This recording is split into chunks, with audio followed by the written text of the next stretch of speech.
Welcome to the Patty Show. My name is Patty Setiatti, and in this podcast, we'll explore the crossing point of the three P's: passion, pleasure, and positivity, and how they can lead you to your own personal paradise. We'll chat with inspiring guests, share practical tips, and dive into stories that will empower you to live your best life. Let's get the Patty Party started. To the Patty Show, everybody. Woohoo! Yes, oh my goodness, we have a soulful audience today. Full of energy, full of bling and flair. I'm so excited for this episode. We're on episode 80 of the Patty Show. Paradise in Progress.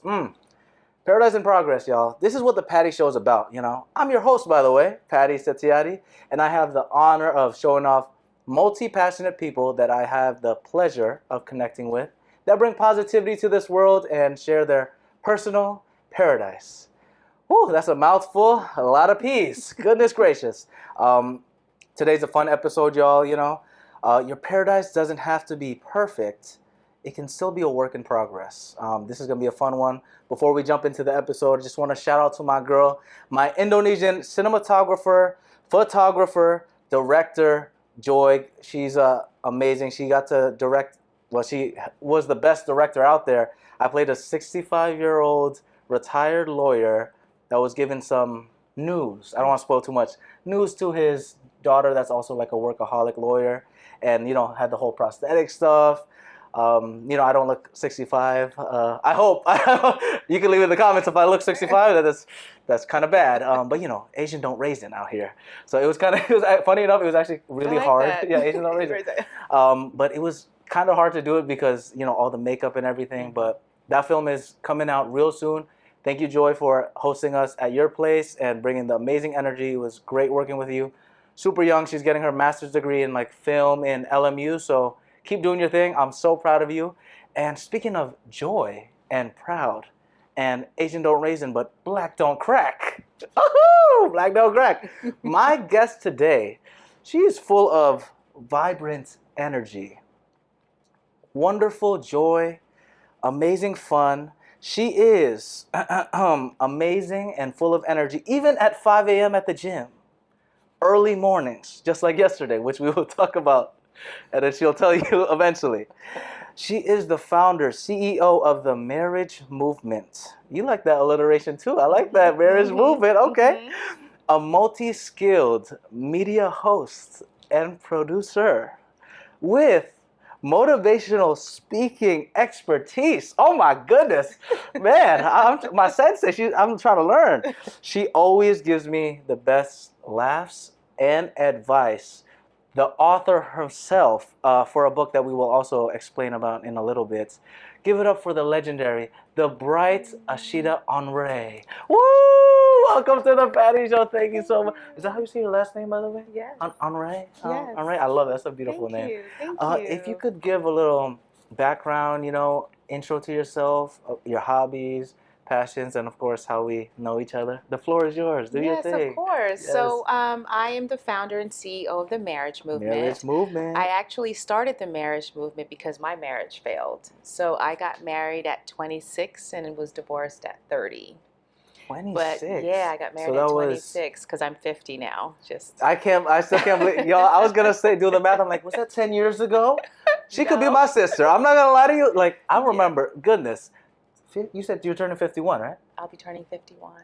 Yeah. Blessings to that. Like I said, black don't crack. I'm trying to be like you. Asian don't raise it out here. Right. Oh, I love that. I love that so much. Yeah, the black. This is a combo right here. Oh my, wow. Yeah. So that's how you started the whole movement. Mm-hmm. So I started the movement because I want to teach couples on how to stay happily married after saying I do. So when at the time, my husband and I went to marriage counseling, pre-marriage counseling. Or pre-marriage, before you guys were, okay. Correct. They didn't teach us anything. Really? We just talked very surface. Like what kind of surface it was, level are we okay, talking? So you guys want to have kids? Yeah, we want to have kids. Oh, like the basic. You guys good with money? Yeah, we're good with money because we weren't married yet. We didn't really discuss kids and the timing. We didn't dive deep into conflict resolution, in-laws, how to handle your childhood trauma. In-laws is a big thing, y'all. Yeah. Woo, yeah. It's a really big thing. So she didn't teach us how to fundamentally interact with each other during conflict. And so when the marriage was over, I said, I'm going to go to therapy because some of the things that he said about me were true. So I wrote it down on a piece of paper. The 5 things that he said about me were true. And I went to the therapist and I said, these are true, but I don't know why. I need to know why, and then I need you to give me the tools on how to not do it again. And we spent 6 months figuring out the why, and she gave me the tools. And I told myself from this point forward, at the time I turned 31, that I was just going to be an amazing woman going forward. Wow. And that's how Marriage Movement, that's how my first book, now going into my second book. Woo, second book. I'm so, oh my goodness. Man, I'm so excited. Like I said, I did a lot of fun research on our legendary author over here. She does a lot of things. But let's go back to the early days, okay? Your mom. She was in Hollywood, or she worked? She was a makeup artist. Makeup artist. Shout out to mom out there. Yep, she was a makeup artist, which makes it easy for me to gravitate in the entertainment world. So growing up, I knew a lot of celebrities. Celebrities came to the home. My mom cooked for them. So I'm not necessarily starstruck, but I understand the importance of loyalty because they trusted my mom.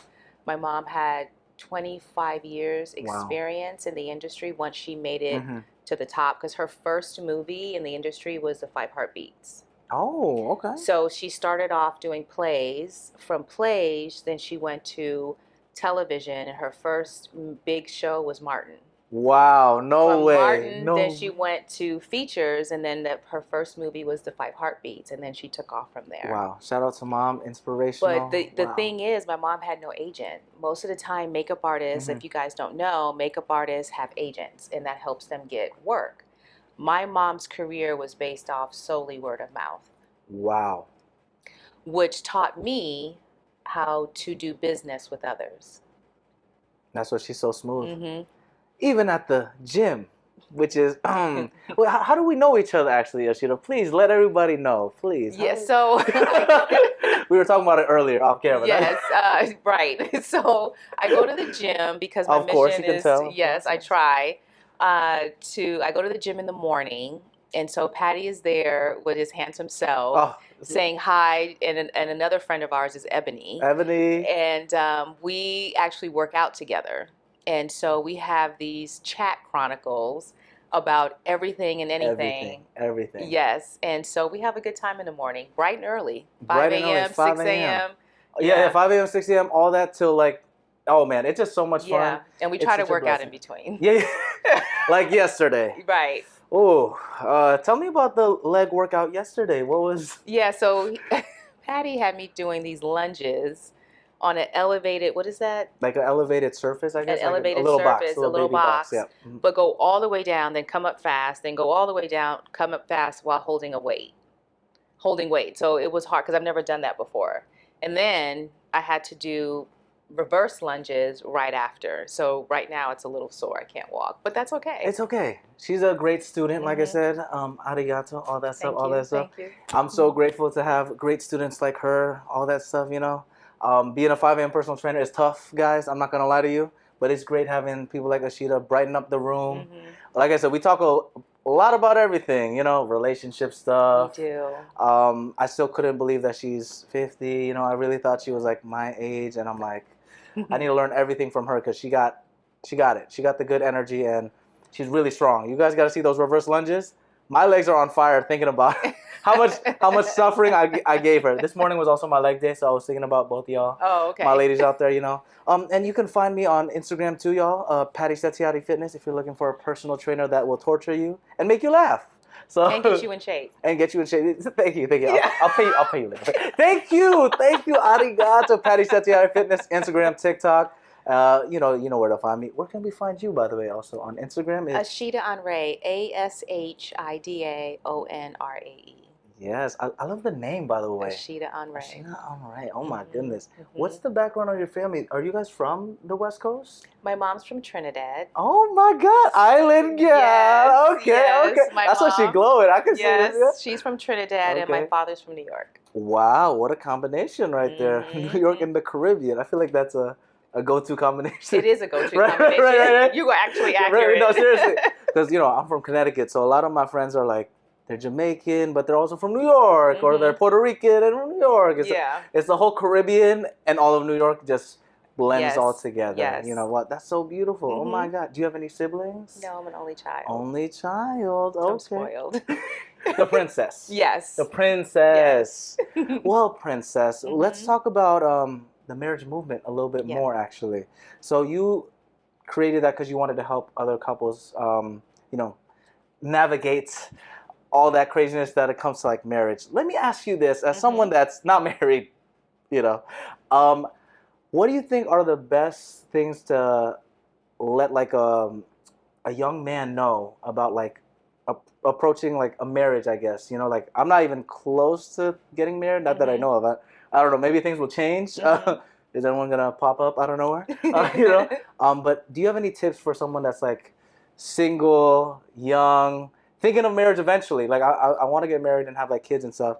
How do you think I should approach my life when it comes to like the whole dating realm and everything? I would say start off with talking to yourself, and your issues, what's your bad habits, and start working on those now.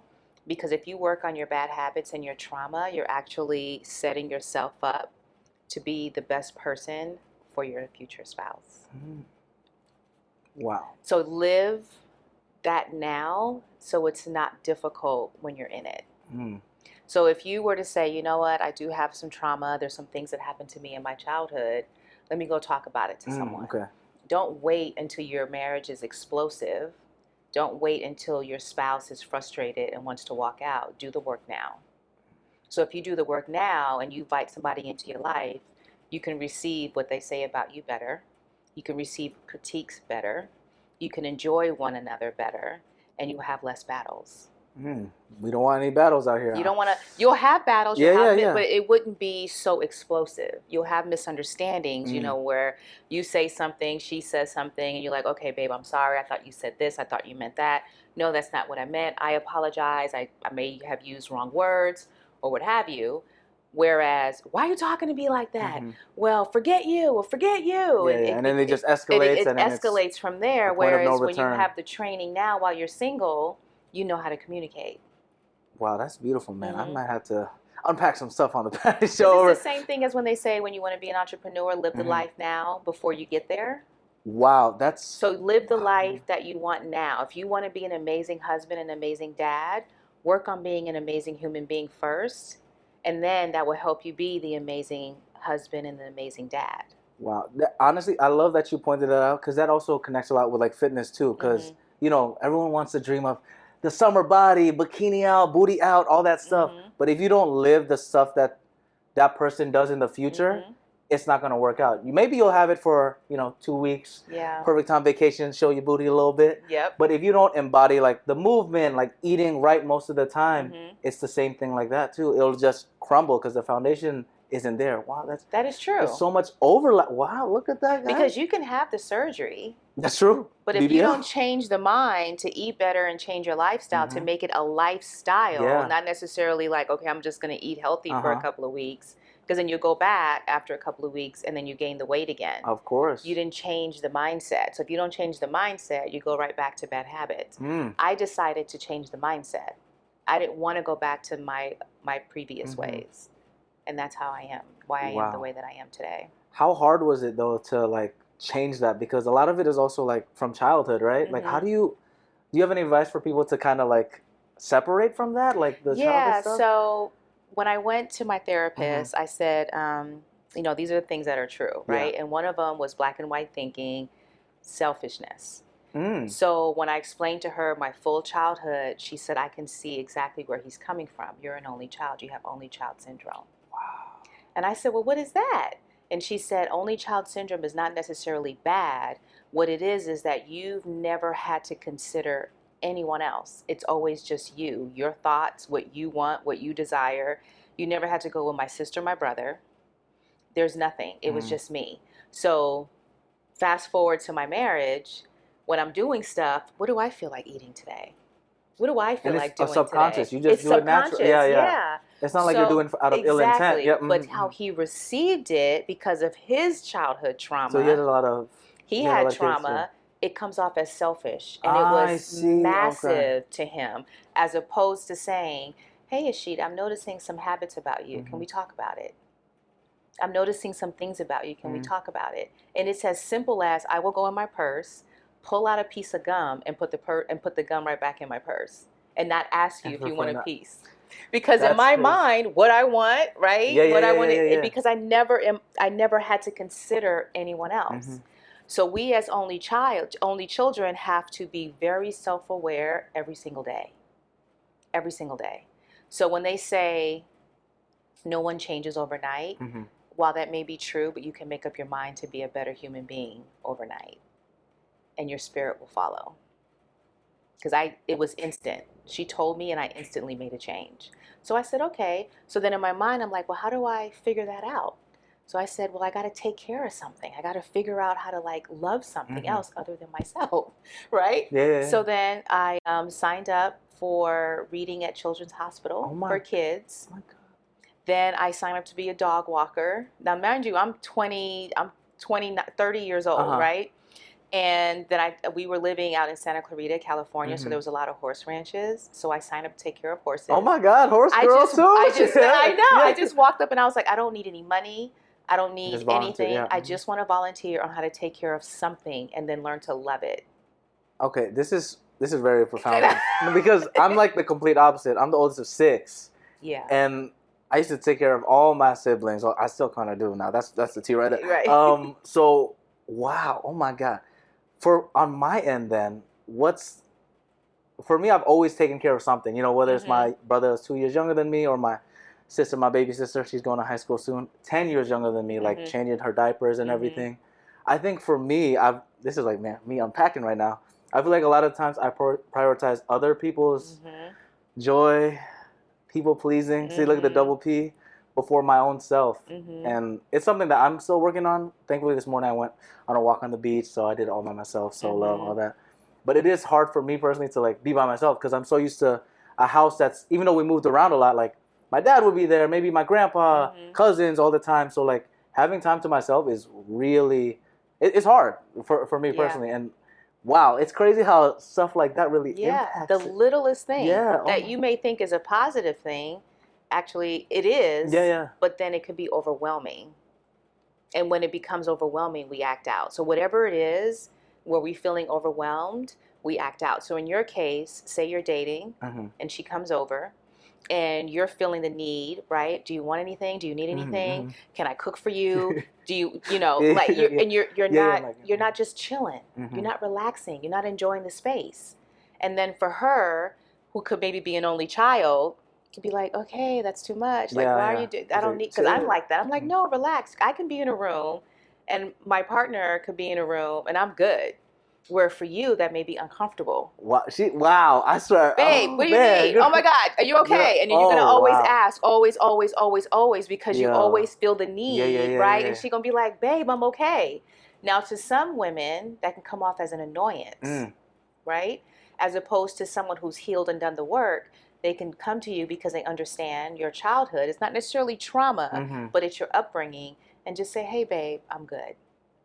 Take the time that you need to recharge. Go watch your sports, your football, or whatever. I'm okay. And if I need something, I know how to go to the kitchen and get it. You're okay. And then I'll check on you. Wow. Now, your nervous system will relax in that. Your nervous system will go, okay. She's right. She's right. Okay. And then you'll start to try it. In a little bit of time, it'll be maybe 30 minutes, because then you'll feel that need to ask. But then you're going to remember the conversation and you'll settle your nervous system. Then maybe an hour, it'll come back up again and you'll settle your nervous system. And then you'll learn to be able to do it for hours on end. And your partner is okay and you're okay, because she knew how to talk to you and how to treat you while you were in it. And as opposed to how we normally, babe, I'm fine. Why do you keep asking me? Damn. See? Snarky. Yes. Whereas opposed to in comfort. Babe, I understand. I know where it's coming from. I'm okay. Love you. Wow. Right? I already feel. Thank you, baby. I appreciate you, man. Wow, you just took me flashbacks to previous relationships. Let's just say that. Wow. Man, she's good, y'all. She's good. We just started. Wow, she's good. Wow. Oh, my goodness. It's how we communicate. So with marriage movement, I teach couples, and that's how you stay happily married. I'm not saying that you won't have disagreements. Of course, yeah. But there's peace in disagreements.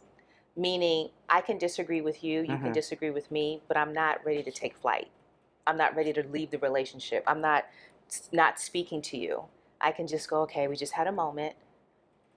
You calm down, I calm down, and then we can come and talk. There's peace in that. There's peace knowing I can go to work and be upset, but I'm not worried that you're going to leave me. And you're not going to worry that I'm going to leave you. It's just we had a moment. We had a misunderstanding, and it's okay. Wow, that's a lot of unlearning, though. How do you? Yeah, how do you? That's why I say you got to start now before you get to the relationship, then get to the engagement, then get to the marriage. That's a whole process, and what people do is they tend to work on it in the marriage. They don't work on it in the relationship. So if you miss the time to work on yourself when you're single. You really start seeing your issues when you're when you're in a relationship, because the other person is a constant mirror, because they're telling you, okay, you turn here, babe, you got to work on that. Babe, you got to work on that. Babe, you got to work on that. Why are you talking to me like that? Why are you doing that? Why are your parents, blah, blah, blah, your siblings, right? So it's a constant mirror. People can't handle that all the time because they weren't trained to. So you feel this friction, you feel this pressure. And then you just be like, I'm not good enough for you. When that's not the case, you don't want to take accountability. Because is she wrong? Is he wrong? Are you the constant? Because when you're single, there's nothing to work on when you're single. That's true. Wow. There's no one talking to you when you're single. And I'm talking about healthy. I'm not talking about narcissistic. I'm talking about, right? I'm not talking about those. I'm talking about healthy relationships where the person is sharing something with you and you know they're right.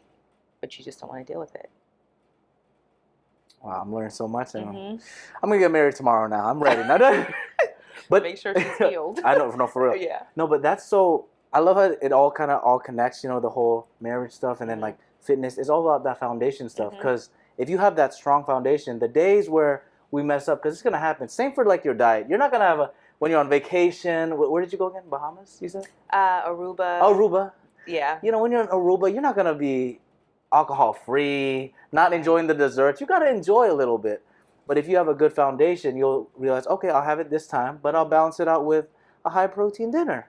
Maybe add some extra veggies so I can eat the other stuff. Finding that sort of balance. I feel like balance is a word that's used a lot, but it's so true. You can find a balance for anything, whether it's fitness, whether it's for your relationships, whether it's the hobbies that you do, because sometimes I think the hobbies one is something that I'm really like I struggle with, because fitness is kind of a hobby, but it also makes me money. You know what I'm saying? Right. So I'm like, how do I balance enjoying it still? Because I get to help a lot of people, but then there's the whole, I got to survive. Oldest of 6 out here. Got to make the money. Patty Satyati Fitness. Stop playing, It's a mindless plug over there. So finding that balance is like a huge thing. Wow. Oh, my God. I feel like I'm having my own therapy session right here.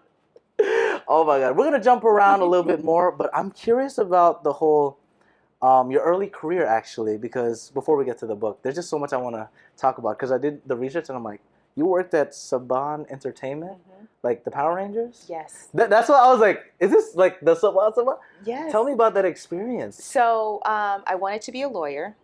I wanted to be a Power Ranger. I wanted to be a lawyer.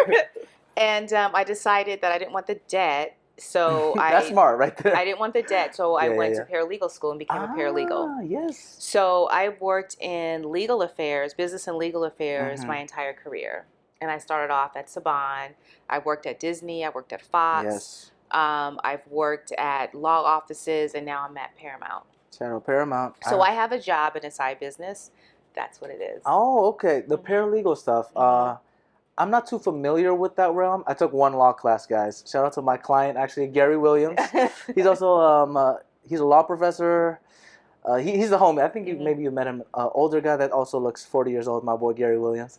I think he was teaching criminal law. Mhm. I didn't fully pay attention. Sorry, guys. It's too long. It was. I only went to half of the class. But yeah, tell me a little bit about like the paralegal work compared to like being a lawyer and then like office admin. Like, what does a day-to-day look like for a paralegal? So, for an office admin, that's more in the realm of being an assistant Mm, and then doing taking calls, setting meetings, depending if you work at a law office or you work for a production okay. company.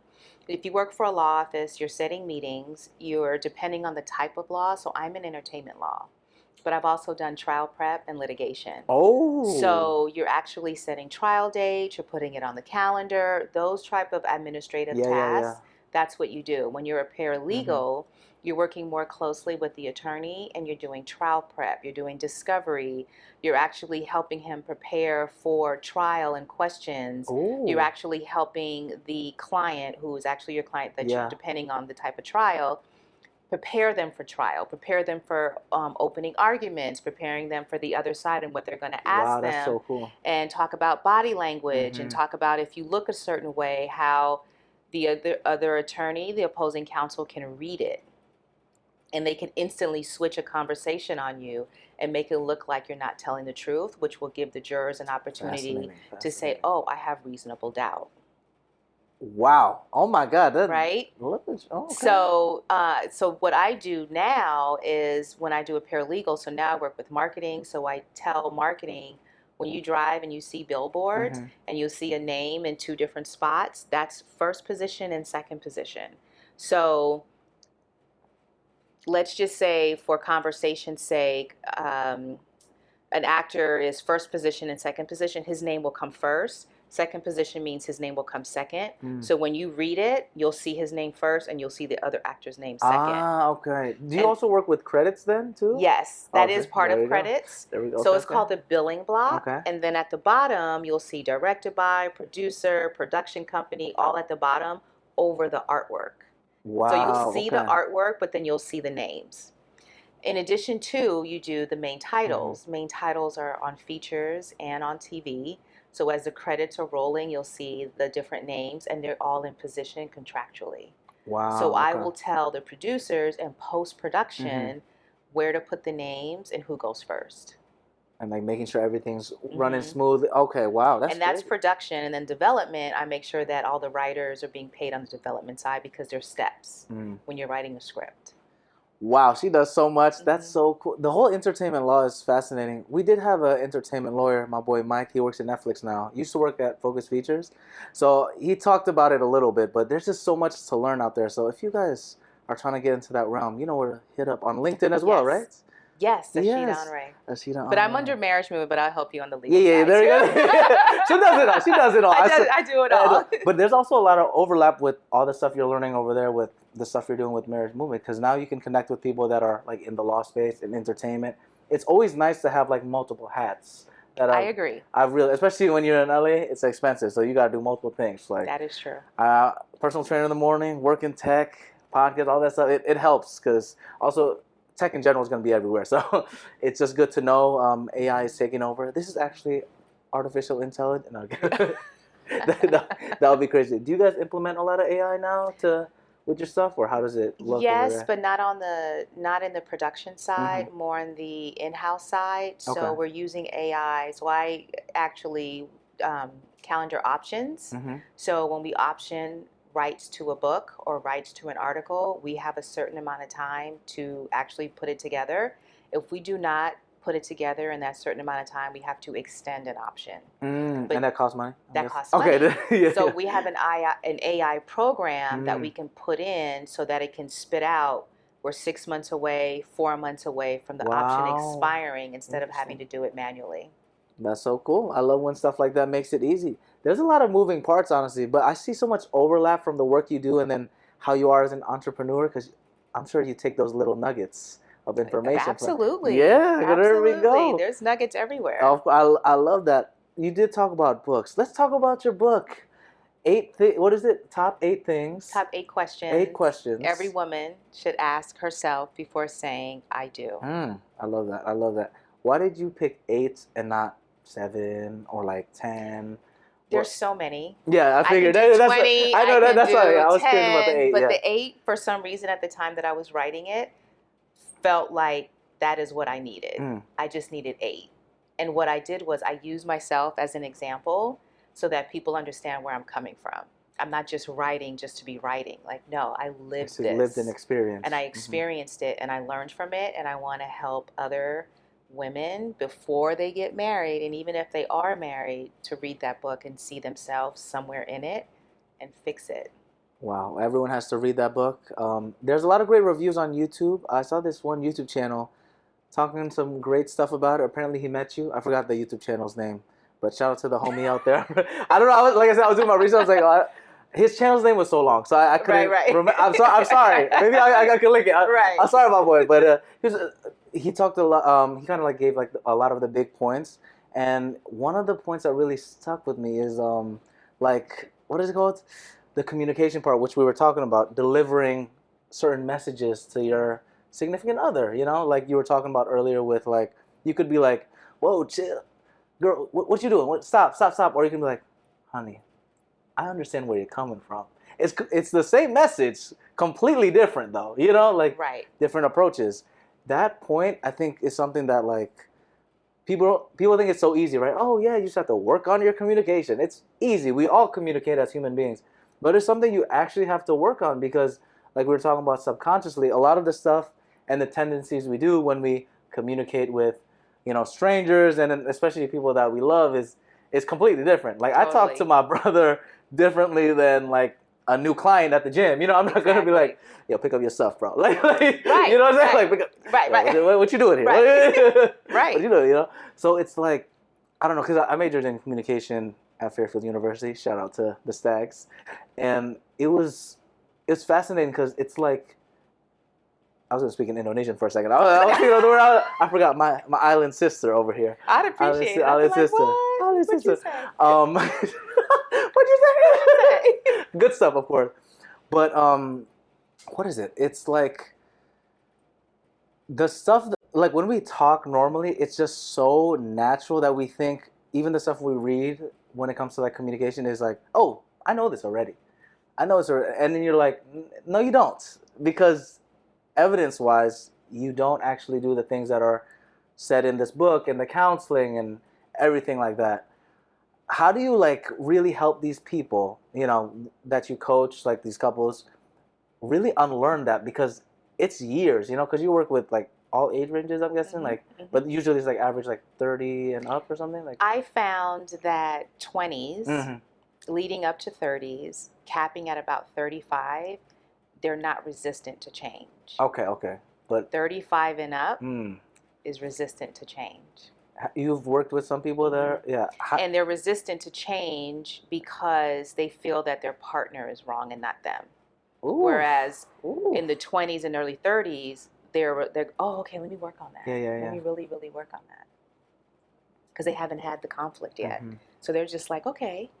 And then the ones that do have the conflict, there's so much bitter and anger that they don't want to change. And if they do, I did it because of him. Well, I said that because of her. This is what she did, so I got my reaction.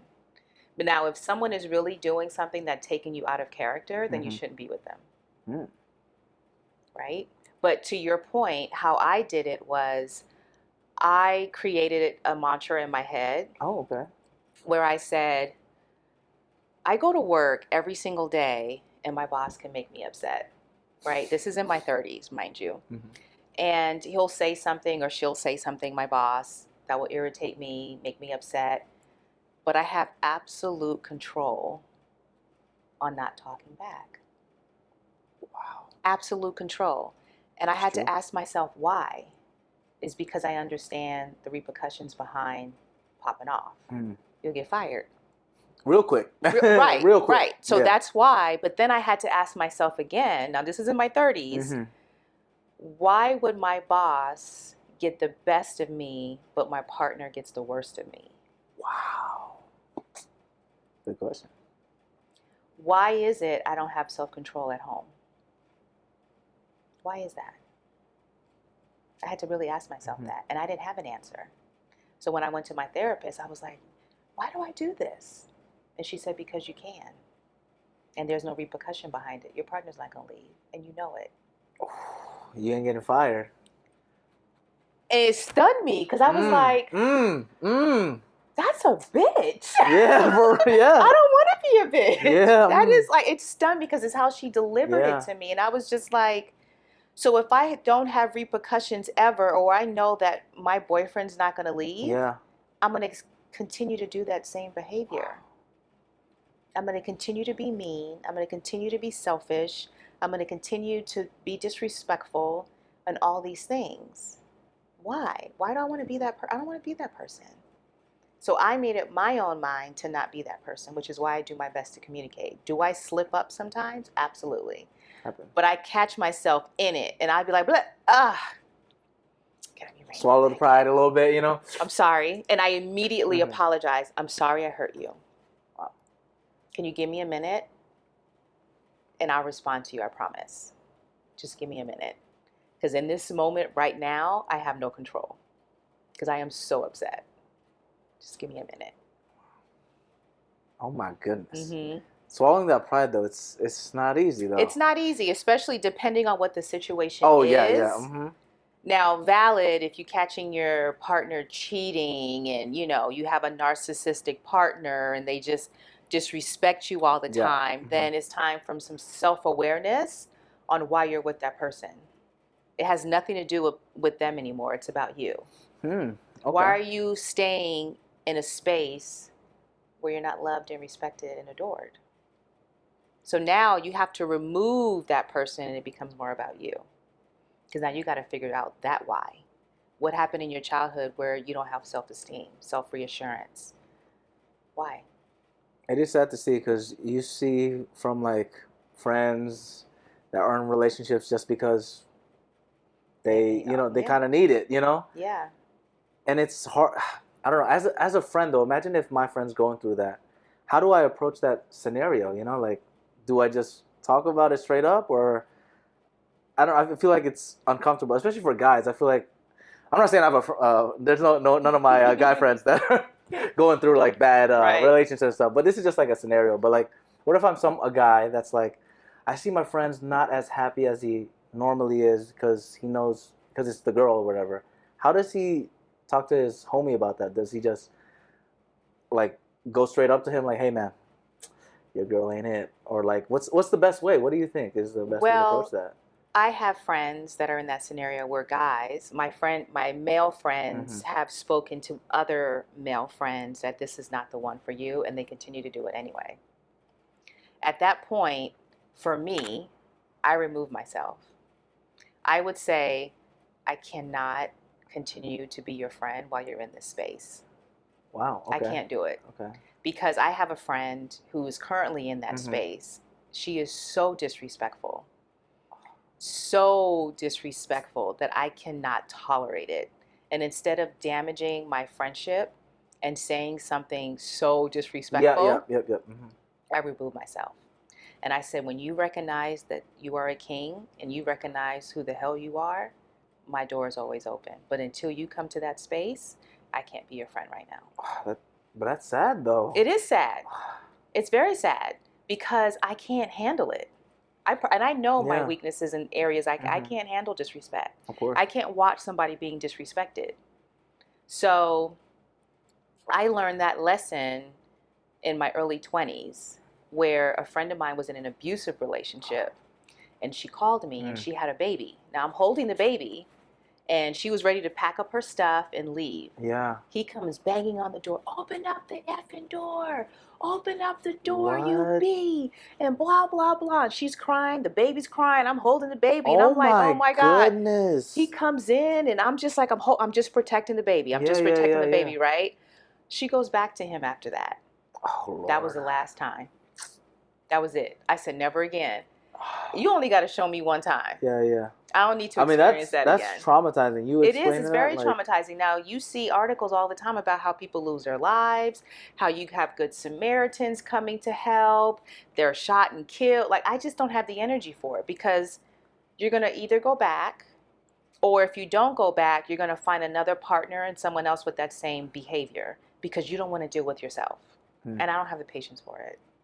So for me, I just don't. Wow. I don't deal. Well, shout out to you protecting the baby. Right. I hope you're doing. That's a lot, but you're right. It's a tough Band-Aid to rip off, especially for someone that you care about. You know, your friend, someone you really want, like, to see. What's the word in English? Berkembang. What's the English? Blossom. Right. Blossom. Is it? I'll tell you. Well, like, Island Girl. She's inspiring me with all that island stuff. But yeah, you want to see someone like grow and all that stuff, and then you see them in that situation. You're like, I have to do everything I can, but if you do, you could end up in the news and get shots, or get beat up from, you know. So right. I'm not interested, and they go back. Exactly. So it's better that you just try to remove yourself as soon as you can, and don't worry about protecting the baby from getting messed. That's insane. You gotta write a book about that, or like a script on that one. That's if I write a script about that, it'll be a completely different storyline. Like it'll be more or less, don't ever go back. And she'll be like, "You right, I'm not going back." And then she's gonna start her life, and she's gonna be bomb chick. It's not gonna be the sad story where she keeps going back, and then there's a sad ending. Like, I'm not doing that. Because I believe in empowering people. And if I can do that in a script and make a movie and produce it, and the women watching it or the males watching it, they can just be like, wow, I deserve the best life, even if it's by myself for right now. Being alone is not a bad thing. You can do so much. You're right about that. She's speaking to me straight to the heart. Because I feel that. I feel that in my soul. My soul. Oh man, we'll talk about the solo-ness eventually, but I do want to talk about the producer stuff and the hosting that you do. Y'all gotta check out the YouTube channel. It's also your name, right? Ashida Onrae on YouTube. Her hosting reel, flames. She talk about everything. I'm talking Apple for iPhone 5 too. I was like, damn, iPhone 5. I was like, I forgot what the iPhone 5 looked like. Right. I was like, I forgot. There was like a clip of you in a cafe about like. What is it? Coffee? Healthy coffee? Healthy coffee. I don't remember. Like, it was like there was coffee, and then you had someone next to you putting organic honey. And I just saw this cute clip. It was like this older lady with you, and the energy that you had was just so vibrant on camera. It was so cute. And flower section of the Patty show, flower. It makes sense why you're so youthful and young. The energy you bring, like the first time we ever met, was so like blossoming and beautiful, and I see it on the camera as well. Was it 10 years ago? I still, like I said, guys, I can't believe the age, but like 10 years ago, 15 years, I'm looking at 2000. I'm like, wait a minute. Am I looking at the dates correctly? Right. But it's so radiant, and you're such an inspiration, and I'm so grateful to see you in the morning. Like I said, 5 a.m. training is tough, guys, but she makes it glowing, even though I make her tear up with those legs. Yes, absolutely. Booty's gonna get ready for the next trip, which is October. Where's it going to be? Cape Town. Cape Town, South Africa. Watch out, everybody. If you see a BBL that looks like a BBL, it's my her. Booty. It's her, okay? But it's not a BBL. It's just hard work, discipline, and a lot of the gym. That's basically it. That's how you got to be a BBL without the BBL. Yeah, you know what right. But yeah, you're producing and hosting stuff. You had something called the Ashida Onrae TV. Well, I guess AOTV. That's kind of cool, actually. AOTV. I love that. AOTV. Tell me how you started that, and are you going to go back to it? I started it actually years ago because I was working on Maria Menounos's platform. Oh, that's the movie stuff? That's, no, it was her talking. Well, it was an after show. Yeah, the after show. So we would watch a show and then talk about the show afterwards. So it was like an after show. And at that time, it was filmed out of a house, and they decked the whole house, and each bedroom was a studio. Wow. And they had the engineers, and we had everything. And so I combined that with AOTV to be able to do both, which is more about empowering yourself, how to let go of bad habits, how people who are successful overcome things, because sometimes when we interview, they're so high up the food chain, they're so high up in their stardom that a lot of people feel like they can't attain it. But there's people who are extremely successful that are not way up there, but they're up there. They're just not shown as a celebrity, so you will never know. So when people watch it, they're like, oh, I can do that. That's more attainable. It's about the empowering thing like you're talking about. Exactly. Because we all struggle. We all go through something. We all have to push through. Yeah. So I want to know, how did you push through? How did you make it to the next level? And that's the How I Did It series, right? And that's the How I Did It series. Okay, listen, I did a lot of research. How did you do it? I love that. Walk me through it. That's amazing. And when I do it, I don't want to just hear, oh, I just prayed and God told me and I just No. I want nuggets. Yes. I want nuggets because I want the audience to go, I can do that. Yeah. I can go home and do this. They see themselves in that. They're like, oh yeah, I was working a job in the restaurant industry for X amount of hours, and you're like, wow, wait a minute, I work at a, that's honestly what this podcast is about too. Like I've met people from all different walks of life, and it's beautiful that like, even though we're all unique in our own ways, and it's beautiful, we have so much that brings us together. We're humans. We go to the bathroom. We love to live life. We like food. There's so much that brings us together, and especially with like everything that's happening in the world, there's so much division.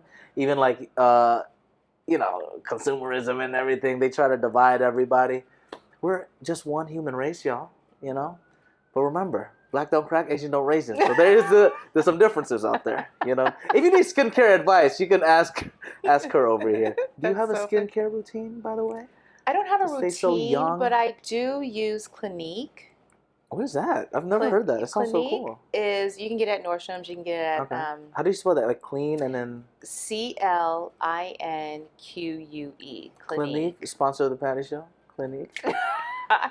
So it's like a facial scrub? Yeah, it's a cleanser. It's a makeup remover. Oh, then okay. it's moisturizer with SPF in it. Oh, my God. And depending on where you're at on the age, they have one for different age groups. So I have because I'm 50. So I moved to the mature adult. Mature adult. So now it's purple instead of orange.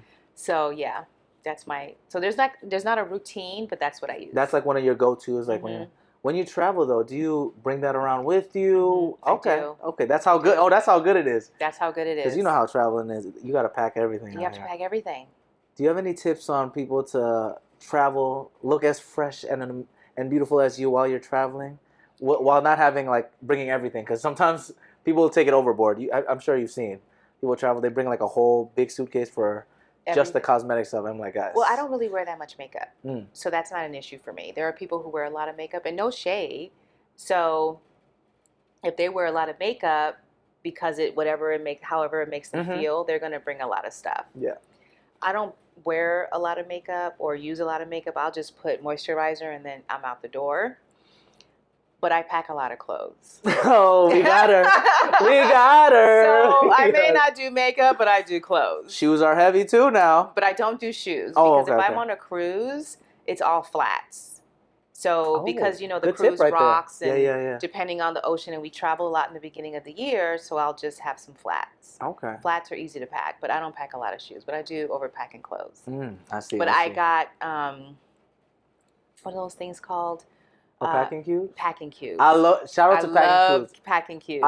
That's how I survived right there. Yeah, same. When I did like the solo backpacking trip, I did one in Northern Europe and Southeast Asia. It's the backpack that was in my bedroom. It's just like maybe a 30-liter or something backpack. The packing cubes, you just like put everything in there, fold it nice. You can put so much stuff in there. Yeah. Like it's perfect. It's the best thing ever. You save so much time on like luggage fees and everything, and everything that you have is going to be right behind you. And also, if you travel for that long too, you realize you don't really need that much, to be honest. You just need to enjoy your time traveling around. But that's when I was like a little bit younger. I was like 23, 24 doing that stuff. A little bit younger. That's so funny. Okay, a little bit younger is when you say 20 and I'm 50. When I was a little bit, Well, you're like 5 years removed. Right. I feel like I'm 57 because I wake up, my neck is like, God damn. You know what I'm saying? I'm like, damn, my knee? It's I'm playing too many sports out here. It's because, like, whenever I play, like, pickup soccer or other stuff, I'm like, oh, I'm 18. I'm 17. And then the next day, I'm like, damn, my knee is on fire. Why? I was like, oh, yeah, because I'm not 18 or 19, So the youth out there, enjoy it. Enjoy it. Enjoy it while you can. But that's why you gotta stay active, and that's why she stays active, as you can tell with all the travel. Mm-hmm. When you're on these cruise ships, though, because I've never done a cruise yet. I think we've talked about this before. Mm-hmm. How do you find the best deals? Because I see these prices, and y'all, that budget does not look like it's for me. Do I just have to be part of the Upside Down Pineapple community to get a free room? No, I mean you can. I'm not gonna shade you. If you know, you know. No, right. Sorry, Mom. Please don't watch this part. I love you. I Please mean, don't. if you want, if that's what you want, Yeah. right? But you still have to pay your way, right? Oh, that's fair. You're right. You can't just like hop on board. Yeah. Right. So I travel with a travel group. Oh, a group. So Okay. yeah, a travel group. So it's our DJs, it's our music, it's our turn up, it's everything, right? So when we do something, it's VIP, it's private from the rest of the ship. So you have like a group chat that you coordinate? Yeah. So they do everything for you, and then you just pay, and then you go. Wow, that's nice. How did you find this travel group, or is this not the first one? Or you have you done Facebook. multiple? Oh, Facebook. Okay. Yeah. I was like, oh, it's called Grown and Sexy. Oh, we're on the sexy. So I have a travel. I was like, oh, I love this. So I'm just like so excited. So when I travel with them. Wow. Okay, Mhm. Grown and Sexy. Shout out to people that Mhm. want to do that. Is there an age range for that one? It's my age, mostly. I don't want to say that because then that excludes people, but it's mostly 40 and up. Okay. But anybody can come. It's just you want to hear 90s music and you're in your 30s. You know what I mean? That's fair. That's fair. Now, 90s is the best era. I'm sorry. It is. It it's is. the best era. Yeah, that's the best. So you'll love it, but do you want to hear it? And so that's the thing because 30s have their own music jam. Yeah. Right? 40s have their own music jam. Of course. Oh, I like this. But you'll still have a good time. So you recommend looking at like Facebook groups for that type of travel? Okay. Yes. Okay. Yeah. Because I've seen some of it because, these cruises are expensive because usually the rooms are for two people, right? Yes. Most of them. Yeah. So it's like, I could get some of my friends to join it, but it's so hard, adulting. Scheduling everything is the hardest thing ever to hit up. It is. It's very hard. So I just travel by myself. As you should. That makes it easier. I might have to get a next solo trip on the Patty Show eventually. How do you find deals for a solo traveler like on cruises though? How do you get that deal there? So sometimes you can go to a place called Travel Zoo. Travel Zoo. Travel it's a website? Zoo. It's a website, okay, and Zoo. they have all these amazing offers that are less expensive, but there's sometimes you have to book at it in a certain amount of time. Like last minute or It's called last minute deals, and they have top 20, and then they have a whole bunch of other things depending on your activities that you want to do. So, for instance, I love Terranea, which is in Pacific Palisades. Is it Pacific? I think it's Pacific Palisades. So it's out there on the cuff going south. Okay. All the way till you get to the ocean. Wow. And it's a resort. So they have 2 for 1 where you get a discount for 2 nights and then the other night is free. Girl, we have to start planning. Right. The rooms go for like $1,000 a night and you get 2 nights for like $600. And then you'll pay the 2 nights for $600, and it's including food, it's including massages. Massages. It's including all these things. I need a massage already. Oh God. And then you get the 3rd night free, but it's during the week. That's the thing. Right? Yeah. So that's how they get you. So it's during the week. Yeah.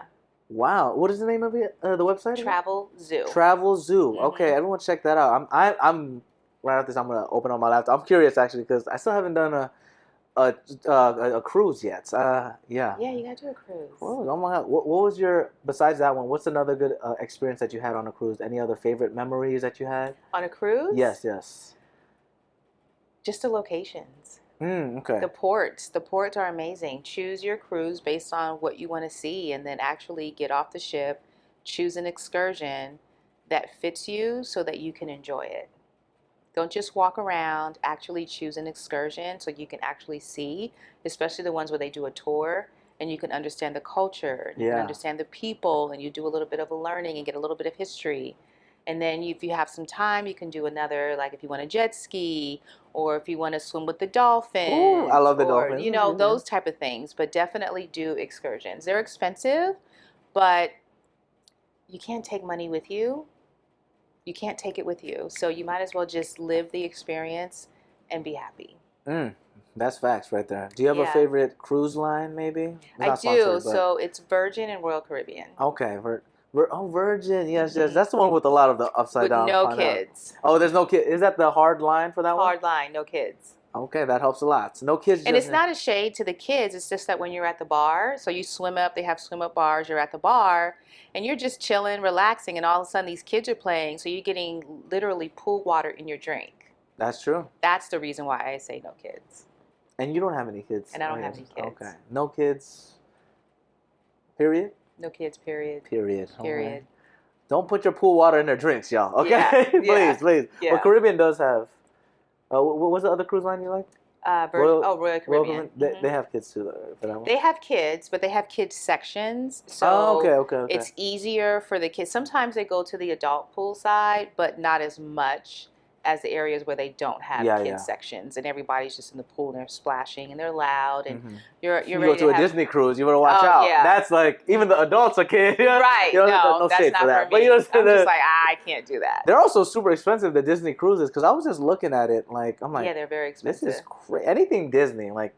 Mm-hmm. I've been in LA for 2 years. I still haven't been to Disneyland because everything's so expensive over there. It is. You telling me you get a little Disney ice cream that's for like $20? I'm like, bro, $20, I could feed myself the whole day. No, seriously. And then they're like, we need to confiscate this. I'm like, come on now, the cruises.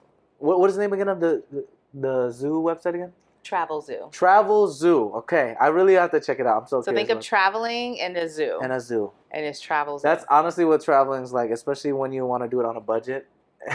I hear you.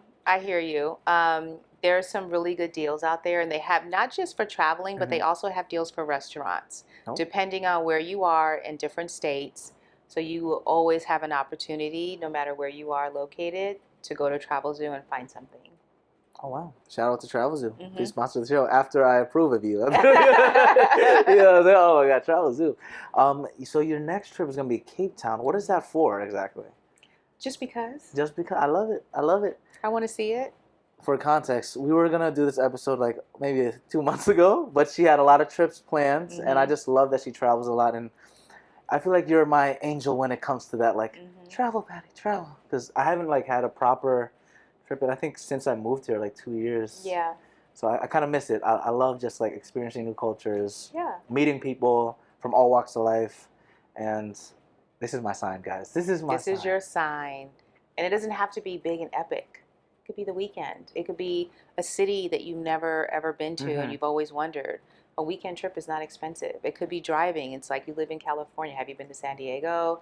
Have you been up north? Have you been to San Francisco? It could be just that. Have you been to a certain resort? I used to take my mom to resorts just for the day because I saw it as a commercial. See, this is a really good tip, and that's something I'm slowly taking a little bit more because, like you said, it doesn't have to be this epic, extravagant Southeast Asia backpacking all around, which is nice, though. I recommend if you go to Indonesia, let me know when you go. It's amazing. So much to do right there. Okay. Well, 2027. Okay, let me know. We'll plan it. We'll plan a trip there. But it is nice to have like those day trips. Like, doesn't have to be far. Yeah, it doesn't have to be. Like the other week, I was just in Malibu, first time ever, just driving up there through the little pass. I'm like, wow, the prices are expensive. Don't get me wrong, but it's nice to have that, I guess, novelty, right? Where it's like it looks different. You're in a different environment, and actually, funny enough, shout out to your Rams, right? You're a Rams fan. Yeah, I'm a Rams fan. These white homies out there. I'm walking around just wearing my like sports glasses, all black after the gym too. Also, like the stuff, and he's like, yo, you kind of look like Nika Pakua, the wide receiver. Oh, what's his name? Yeah. Nakua. I don't even remember. Puka Nakua. Puka Nakua. I'm like, my boy. I didn't want to butcher it. Yeah, I know. was just like, I don't remember. Nakua, my boy. You got to be on the Patty show. They said that, and I was like, is this a racial slur? All right. It's like 5 white boys. They're like, yo, man, did anyone tell you look like Puka Nakua? And I'm like, Puka Nakua. I'm like, who in the world? What did he say? I was like, but I was by myself, so I couldn't act out. I'm like, I was like, what's that, bro? What is that? And then I have to look it up and say, oh, it's this football player. Yeah. I think 6'1", 225. One day I'll get to that size. I take it as a compliment, but it was just funny because like I just randomly went to Malibu because I was like, hey, after this gym session, I'm just gonna go for a walk near the beach. That's so good. I got like a random book at this bookstore. It was really nice. So it's like you can always find time for it, you know. You can. And I think it helps a lot for like people that have traveled a lot and are taking a little break. I'm taking a little reset moment because I'm trying to focus more on the career of like the podcast, the acting, the personal training, everything. And that is something that I saw in one of your videos about the whole resetting, which is a powerful thing that like people don't realize. Everyone thinks like your life is over after 30, 35, and you can't do like that hard reset or whatever and just try different gears. But I think it was one of the speeches you had where you were talking about your nurse that was like your angel sent. Yes. Yes. Tell me about that. Where did you do that speech? I don't know where it was. I couldn't find exactly where it was. It was called I can't remember. It'll come to me in a second. It'll come to me in a second. I have it on the tip of my tongue. Courageous Woman. Yes. Right? Yeah, I think that's Courageous what it was. Woman. And I had to have emergency surgery where I had to stay in the hospital for 3 days. And I could not sit up. And the nurse had to teach me how to roll out of bed and to sit up. And it was the most amazing experience because of how she spoke to me, how she encouraged me, and how she lifted me up and said, this is going to hurt, and it's going to hurt like hell, but this is your beginning at the same time. So I got up, and it hurt like hell. Don't lie. Oh, I'm sure. And if you've ever been in the hospital, you have to poop, you have to pee before you can leave, right? So that was not fun. And I will never forget her. And it's how she spoke to me, and that's the power of encouragement. And I recognized it immediately. And I got up and I walked, and I had to walk for 3 days in the hospital. And each day I got stronger and stronger. Beautiful. And I got home, and then I had to learn because I had to go back to work. I was out of work for 8 weeks because I was recuperating. I couldn't laugh. I couldn't joke. I couldn't do anything. Oh my goodness. I couldn't fart. I couldn't, it was just any movement. Because the gas is trapped inside you because they had to open me up. Yeah. They didn't talk about that. They didn't share that. Yeah. So the gas has to come out, and there's only one way the gas can come out is through a fart. Yeah. And your stitches are right here, and you don't realize how often you move your abdominal muscles. Of course, yeah. So something that is so easy was the most painful thing because it wasn't like you know what I mean? It wasn't. It was. Oh, yeah. Right? So you're extending that stitch for a long, extended That's spicy right there. So I was just holding on like, yes, it was terrible. But every time I went through it, I thought about her. Because she told me, when it gets to the other side of it, it's going to be amazing. And I'm on the other side of it. That was 10 years ago. Wow, that's beautiful. That surgery. Well, shout out to the angels out there, to the nurses. Y'all killing it. Oh, my goodness. That encouragement, I think that's a beautiful thing, too. And the work that you do, like encouraging people to live their best lives. That's what it's all about. You know? Our life is too short to suffer, you know? And then, people don't do it. People be like, oh, okay, everything will work out. I'm sure everything will be fine. Oh, yeah, good luck. I don't do that. I actually will talk to you about it and say, well, take me through your thought process. Why are you making this decision? What happened to where it landed you right here? Okay, have you thought about this? Have you considered that? Oh, I didn't even think about that. Yeah. Look at all the wisdom we're learning. Because when my assistant was working for me, he moved on and got an amazing job. He wanted to work in animation. I told him, okay, you have all the credentials to work for me. That's great. Now, personally, you have to have 2 savings accounts working with me. You got to have an emergency fund account, and you have to have a savings account. You have to have 2. So $25, because he was young, $25 in your savings, $25 in your emergency fund. So I am literally training him on who to be and how to be self-sufficient. His parents didn't teach him this. So I said, we're going to start, and every time you get a raise or you feel like you're comfortable, we're going to raise it by $5. We're going to get to 30 and 30. Then as you make more money, you can go 45 and 50 or however you want to do it, right? So he was like, oh, I don't have any money. Oh, my God, they're paying me little. I said, I don't care. $25, you're going to learn a budget. Fast forward, him and his girlfriend broke up, and he had to move. Guess who didn't have an issue moving? Oh, because of the savings. Because what you will learn from me is you will never be stuck in a relationship because you have no money. Never, ever, ever. So you got the finances too right there. Oh my goodness. Never ever. Wow. Oh Yeah. my. That's some really good like advice over the savings, the double savings. So that was 3 years, right? So you didn't know 3 years from that day we had that conversation that you and your girlfriend gonna break up. That's true. Life happens, but you're prepared for it financially. So every week he would put a certain amount? Every pay period. Okay, every pay period. Not once, because he was like, "Oh, I'll do it once a month." No, every pay period. So twice. So you have $50 instead of $25.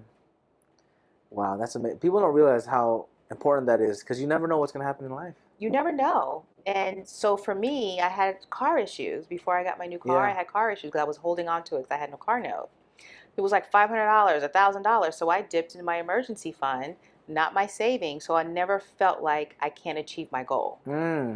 So I will always have money. And if I ever want to do anything, I have my savings account. So I never feel like I'm at a tug of war with one account. Dang, I just saved $1,000. Now I got to pull back. Dang, I just saved $1,200. Now I got to pull back. So if I save $1,200 and I have $1,300 in my emergency fund and I have to use $5, I go to my emergency fund because that's what it's there for. And my $1,200 doesn't get touched. And I can still grow. And then I can see myself achieving my goal. Right? So you're ready for when life hits, but you're also ready for life when it's time. Which is buying a house, or you want to have kids, or whatever the case may be. You pull up in a new Lexus. You pull up in a new Lexus. You pull up in a new Lexus. Hey, girl, is that new? It's a year old. Okay, Lexus. Yeah, that's when I had to get a car. Now, mind you, let me tell you this story. I had to get a new car. My car is 15 years old, so I didn't have a car note for 10 years. What car is it? It was a Nissan Altima. Don't hate on Nissan Altima. Hey, I used to have one actually. No, but a lot of guys be like, "Don't date a girl with a Nissan Altima." Right? I'm like, I had a Nissan Altima. Hey, I'm not gonna lie to you. I did talk to a girl that had a Nissan Altima, and we don't talk about her anymore. Let's just say that. You know what I mean? So I'm like, no, Nissan Altimas are okay. So I had to get a new car. I wanted a baddie BMW car. Okay, right? my fault. I'm like, I'm German. Right? Okay, I was like, I'm single, I'm baddie. Like, I want the car. Yeah. But then I had to go, no, let me rethink this. So I rethought it. I said, Ashida, Ego. So me and Ego actually had a conversation. I was like, okay, Ego, let's talk about it. Yeah. I know you want to be a baddie. I know you want the car. I know you want all these things. We're going to be baddies when we fly. We're not going to be baddies when we drive. Ooh, that's true. Right. So I be in business class when I travel. Okay, business class. Yeah. Okay. So I said we'll be a baddie when we travel, and if I want the nice hotel, that's when I'm a baddie. But day to day, I'm gonna get the Lexus. And let me tell you about the Lexus first. Okay. I walked from BMW to Lexus. Oh my God! Like they're next to each other. They're next to each other. That's funny. And I had a conversation. I was like, okay. Went to Lexus and asked them because BMW did not. So I went to Lexus and said, can I lease a used car?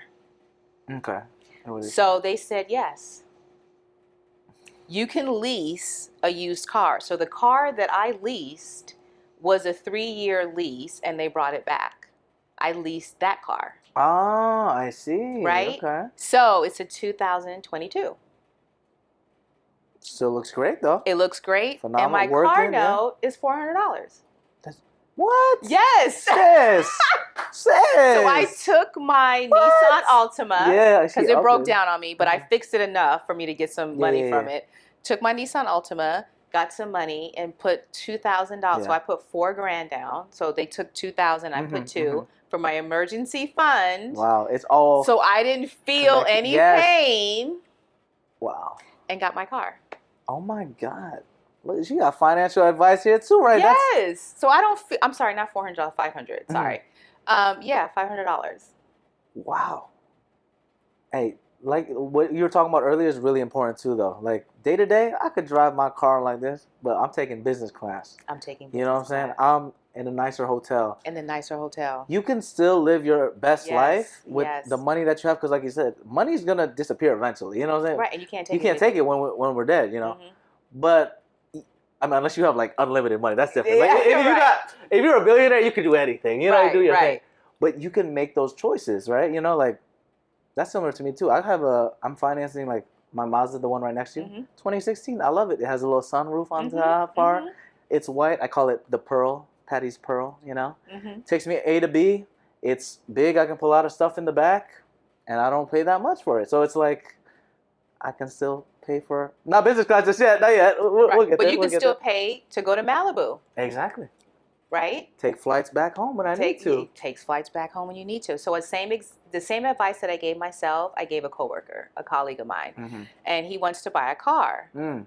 Now he drives his aunt's car. Okay. There's no car note. Now I get it. You're a guy. You feeling yourself. You want a nice ride, right? So I said, why do you want to buy a car and have a car note when you don't have a car note? He was like, I said, I know, I get it. It's the girls, it's the vibe, it's the swag. I know, understand. I get it. Yeah. So for the next 90 days, I challenge you, for the next 90 days, that money that you will spend on a car note, $500, I want you to treat yourself every single month, whatever that is. Shoes, car, whatever. I mean, not car, shoes, clothes, sorry. Shoes, clothes, travel, investments, whatever it is, I want you to put yourself first with that $500 a month. I challenge you for 90 days. 90 days, okay. After 90 days, talk to me and tell me if that car is still worth it. Wow. When you already have a car and you have no car note. You have to talk to your ego. You have to. Because your ego will make you make decisions that you know you should not have made. Yeah. It's a tough pill to swallow though, because you're like, like you said, like, oh, I want to pull up all my shorties in my new Beamer, you know. But you can take her out to nice restaurants. You can buy her clothes. That's true. You can treat her to jewelry. You can do all the things, and you think she's gonna care about that car? Because how you loving on her, she's not caring about that car. Exactly. And if she loves you because of the car, then there's some problems. There's over a problem because the car is taking money. It's not adding value to you. You're adding value to yourself when you put that money back in and invest it in yourself. You're actually investing in a car that will give you no return. Now, if you buy a house, that's different. But a car, no. It just depreciates, yeah. Right. So explain to me how that math is mathing. And then the ego be like, I don't care. I just want what I want. Yeah. The ego said that to me too. I want the baddie. But then I had to rationalize with the ego. Do I fly business class all the time? No. That's only when I do long hauls. But I can now upgrade and say, you know what? I can do upgrade from coach. I forgot what they call it. Some airlines call it different. But it's not coach, but it's a step up from coach. And I can travel that if it's 4 hours. I don't need to travel business on 4 hours. Yeah. Right? So, okay. And it goes back to the whole balance thing. You know, like you got to live your best life, enjoy it, but don't also blow it out if you don't have the capital to do it. You know, like if you have nothing in the savings and everything, and you're going crazy on first class caviar and all that. Have you done first class, by the way? I have not done first class. You know, because business class and first class are similar depending on the airline. Now, some of them are a little bit different. But I just can't rationalize in my brain spending that kind of money or using that amount of points for first class when I can do business. Yeah, that's true. And I feel like I would get so spoiled. I would never want to go to economy. I mean, it's great. I flew Emirates, right? But I love me some Emirates. Now I can have a shower up in the air, and I can have the best food. I can have the privacy door. I can do all those things.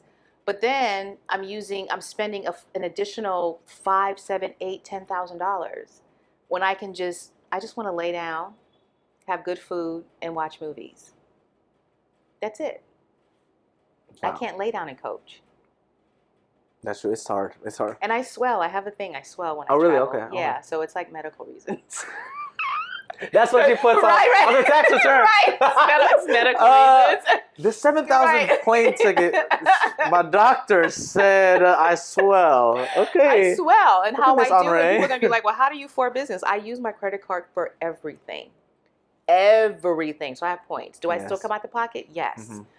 But the points offset it. That's a key right there. I just got the Amex Gold now, so I'm doing all the different points. I think I have a Chase Sapphire and the Venture card. All those points, that's how. That's a secret people don't tell y'all. What cards do you have that you use a lot for those points? I use one. I only have Capital One Ventura. Okay. Ventura. Ventura. Ventura. You think what? Venture. Sorry. Who you know in Ventura? I know, right? Who are we talking about? Who are we talking about? Okay. There's no boo here. I'm just making sure. There's no boo. This is the real reason I have you. He's actually no. I just coming out of nowhere. Oh, Capital One too. Okay, Capital One gang. Yeah, they have a lot of good like transfer partners, and it's like pretty easy over there. So you used it for Emirates, you said, for an Emirates flight? No, I paid Emirates. Okay, I just flat out paid it because I traveled beforehand, so I didn't have any points. Mm-hmm. So that was when I went to Dubai, so I just paid for it. Oh yeah, and that was like, what was it, 6 months ago, 7 months ago, something like that? October of 25. Can't remember. Oh, that was pretty recent. Yeah. Then. Pretty recent. I'm so bad with dates. I'm like, is it 2026?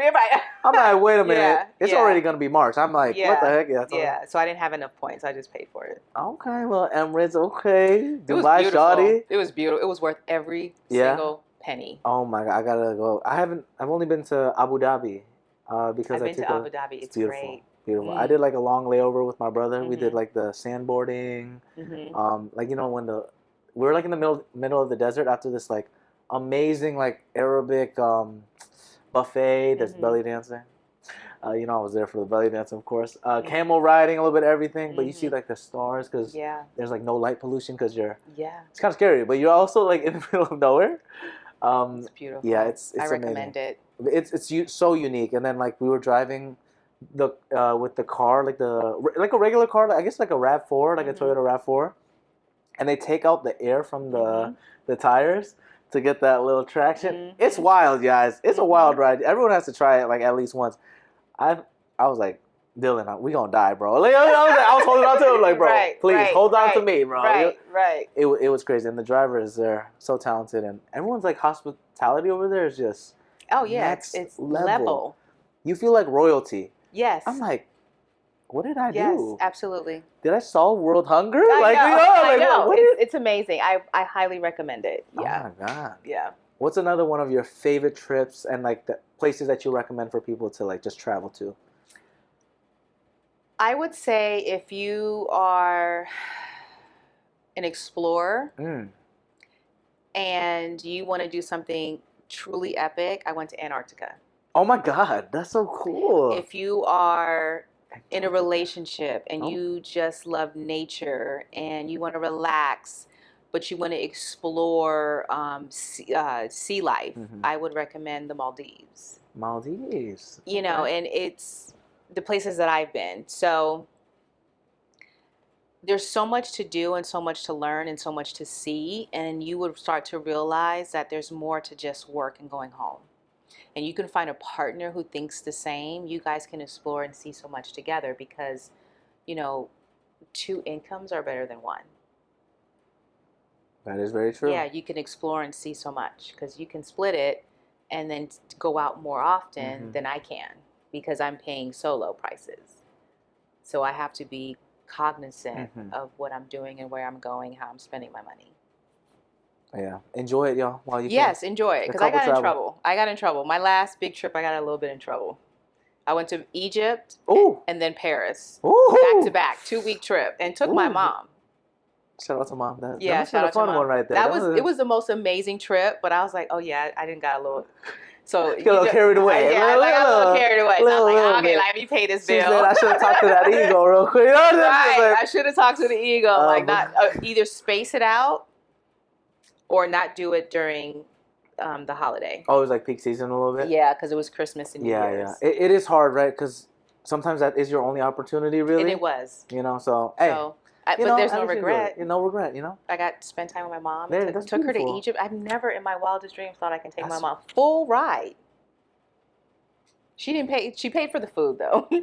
I need to be your mom. Yeah, like just so we can go. Where we go? Yeah, like everything. Hotel, like the whole shebang. Oh, man, that's my goal right there. Yeah, wow. Yeah. Proud of myself. That's a great daughter right there. An amazing daughter right there.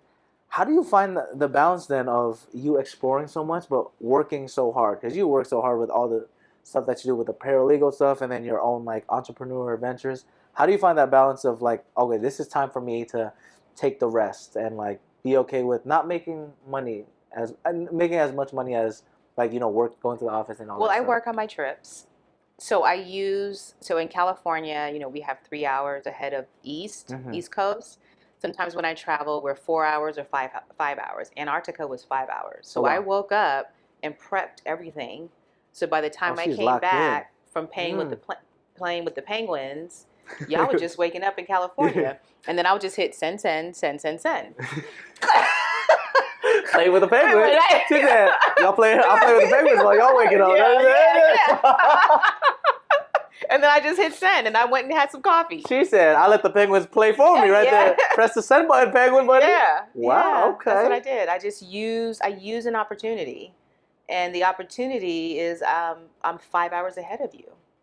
It's beautiful. Mm-hmm. So you can find a way, especially nowadays with a lot of work where you can like work remotely or find any type of way to maneuver that. You just have to be creative with that, honestly. You do. And I work on the weekends. Mm-hmm. So like right now when I leave here, I'm going to grab something to eat, and then I got to go back to the office. She's locked in the weekends too? On the weekends. Oh, I work on the weekends. Yeah. The paralegal stuff? No, my personal stuff. I got to finish my book. Oh, the book. Tell me a little bit more about this, actually. So my second book is about marriage and finances. And basically it's why are you still arguing and not solving? So I teach couples how to solve the problem and not continuously argue about the same problem. You have to have a solution mindset when you're in a relationship, when you're arguing. So if you and I are together and we're arguing about money, why are we arguing and not solving the problem? Because we both want to solve the problem. Right, but we don't. Yeah. Because I'm like, well, you said this and I said this, and we're off topic, and we're just going back and forth, as opposed to you being upset or I'm being upset. Okay, babe, you know what? You're right. I'm sorry. Okay, so how are we going to solve this problem? Like, I apologize. I bring down the tension. Yeah, put everything aside. I'm sorry, I apologize. Forgive me. How do we solve this problem? What do we have to do? And a lot of times people don't want to stop shopping. They don't want to stop traveling. They don't want to stop getting their hair done. They don't want to stop buying toys. They don't want to stop buying video games because it's a sacrifice. And I don't feel comfortable in this sacrifice. But if we sacrifice, whatever that is, we can solve this financial problem. Simple to me. So if I'm dating and we're going back and forth and he's like, babe, I want to buy a house. Can you stop traveling? I can stop traveling. Wow. Okay. Wow. Why are you telling me what to do? It's my money. I don't tell you what to do. Now we're off topic. Now we're arguing about you telling me what to do. Well, I'm the head of the household and I want to, and then because now you're attacking his pride, his ego, and all this type of stuff. And it's like, you're supposed to be submissive to the husband and, depending on what his trauma is and all that. And that comes into an argument. And now you're bickering, as opposed to saying, you know what, baby, you're right. Let's get that house. I'll pull back on travel. Yeah. And it goes back to the delivery of it, of the whole communication. But again, the delivery is always soft in the beginning. You waited, or your actions told me you don't give two shits about what I'm saying. So now I'm yelling at you. Right? So I've learned that because I did things that I wanted to do, but he couldn't sacrifice to do it. I lost out. So now I'm angry and I'm upset. And so I lash out at the time before the new me came. Oh, yes. I'll lash out and pop off, but I'm lashing out at your inability to be a leader. Okay. Right? So the first case scenario, you're lashing out because he is being a leader. My lash out is because you're not being a leader. You still want to go and do whatever, and I'm sitting here trying to build. Why am I in my masculine and feminine energy? And you just in no energy, because you're not a feminine. I'm not going to put that on him as being a feminine energy, but you in no energy. You just not thinking. Why am I doing both? Why am I with you?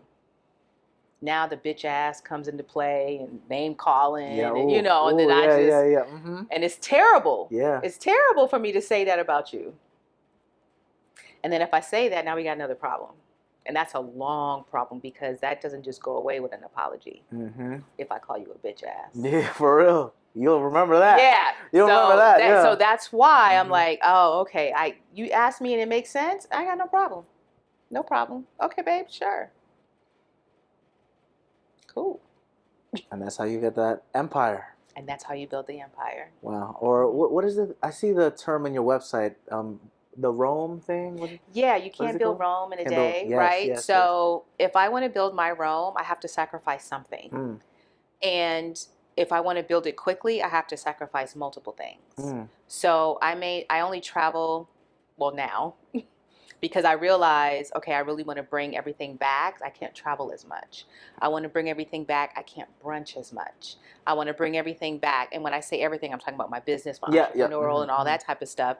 I can't just be outside going to day parties all the time because I am a day party queen. Mm-hmm. I can't do that all the time, right? Yeah. So I have to sacrifice to rebuild my Rome. Oh yeah. And rebuilding your Rome could look differently. It could be a divorce. It could be your kids are grown. It could be a new job. It could be a variety of things. So if I want to rebuild my website, rebuild, myself as an entrepreneur, I have to sacrifice all these other things to get there. And I can go back in success. Because in success, I can celebrate. Sacrifice is a big thing for a lot of success. People don't realize. I mean, that's the only way you can reach it. It's the only way you can get it. It's the only way you can get it. I mean, unless you're born into it, but then again, you still got to work. You just have money. But you still got to put it into action. You still got to do the job. Build your Rome. I love that one. Yeah, you gotta build your Rome. I gotta build your Rome. And you got to meet someone who's on that same page. Build your Rome. If you can't, then that's going to be someone who you're carrying the weight. And next thing you know, you got your backpack and hers. Woo! Too much. Right? It's too much weight. Too much. So you got to drop that and carry yours. And then you'll meet somebody where y'all both carrying the weight for each other. Wow, that's so beautiful. Build your Rome.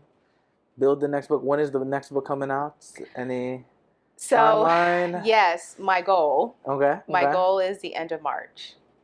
Oh, I think this episode will come out around that time, actually. Hopefully. Oh, okay. Hopefully, I believe so. Let me double check. Okay. I think so. Yeah, March 19th, it should be coming out. Well, hopefully it comes out around the same time then. Yeah. And we'll post it. Wow. Oh, my God. Well, so you're almost done then. Yeah. Girl. Well, I wrote it. Mm-hmm. I went to my editor, and she said, I need you to dive deeper. Okay. And I was like, you want me to rewrite it? No, I just want you to go deeper. Okay. And I just said, okay. That's so amazing. I have to redo it. What's that whole process like? Because I'm curious about the whole, book creating worlds. Maybe I'll make a book, the Patty book. But yeah, how does that whole process work? You said you have an editor. Is there other people that are involved in it? Like, how does it work? Me. Okay. Just writing it. So you just pen to paper? Because I have a fear of having a ghostwriter and then I'm caught in some storm of plagiarism. Interesting. I can control plagiarism if I write it myself. That's really the answer. Okay. Wow. Okay. Mm-hmm. So do you like write it handwritten first? I type it. Oh, that's okay. I type it, so I create the table of contents, and then I go from there. Oh, okay. Okay. Mm-hmm. Are you gonna add 8 little pillars for this one? No, this one's 5. 5. Okay. Mm-hmm. Okay. Mm-hmm. So 5 was speaking to you, and then 5 spoke to me in this one. Oh, interesting. Oh, yeah. I don't want to ask too much because I feel like it's gonna reveal everything. This is wow. That's exciting. Yeah. Oh my goodness. So end of March, hopefully everything will be.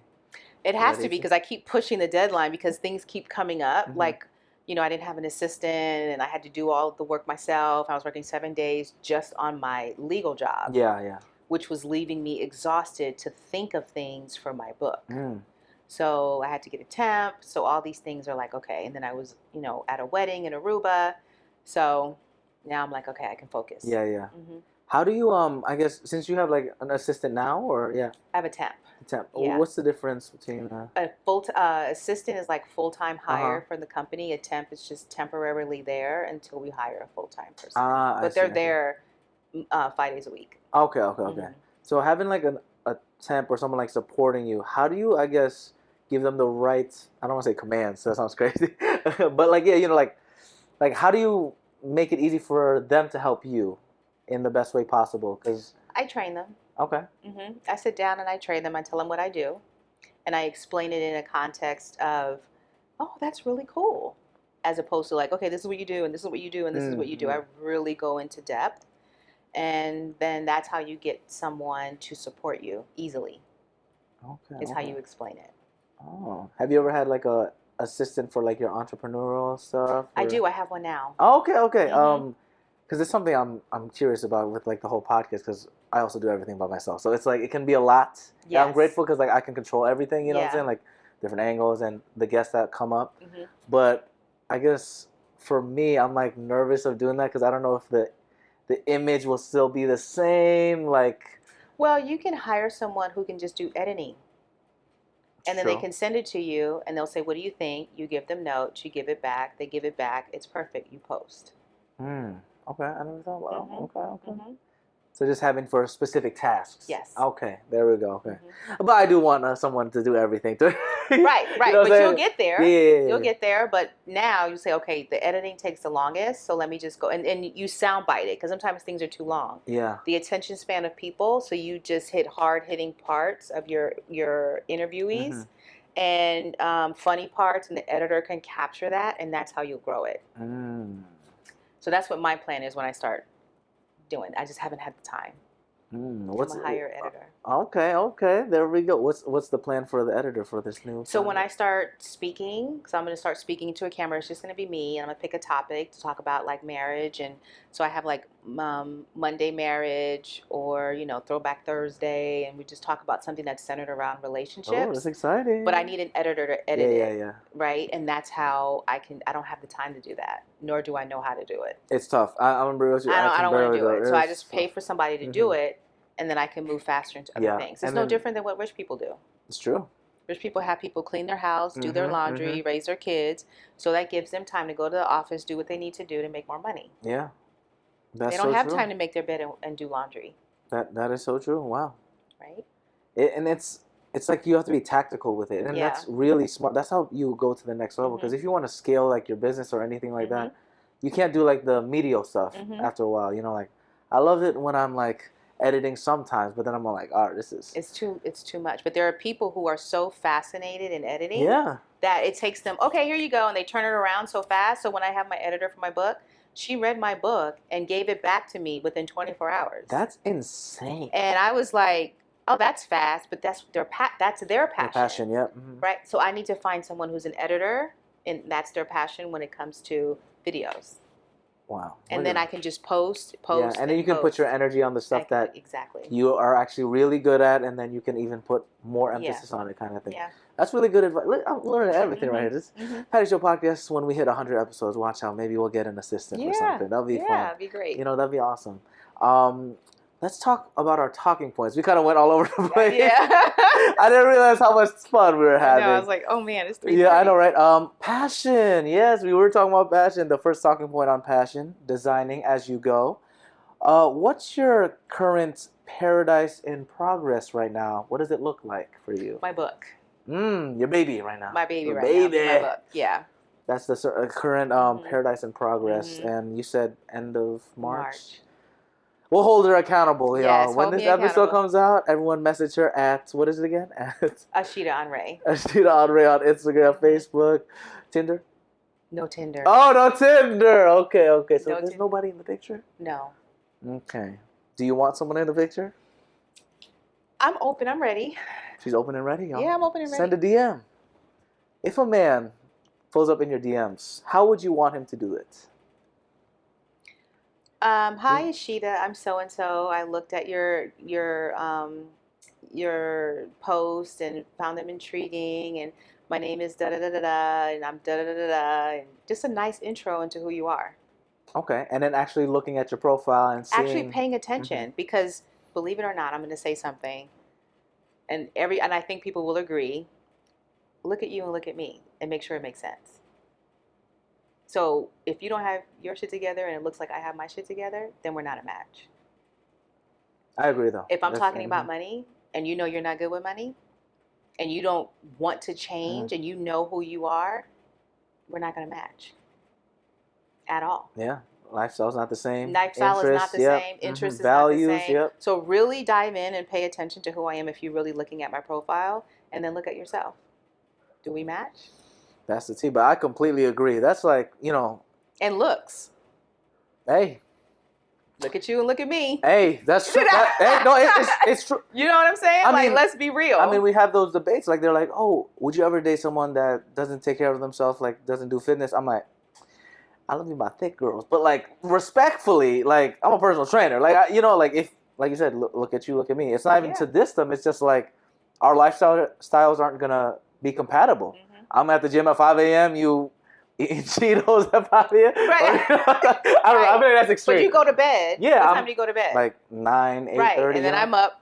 And then she eating her ice cream. And then I get an attitude because you're not with me. Exactly. So it's like, it's not even just like shallow. It sounds shallow if you say it out of context. If you clip it like, yeah, I can't handle the, you know what I'm saying? Mm-hmm. But it's like, it goes back to that. The values, the compatibility.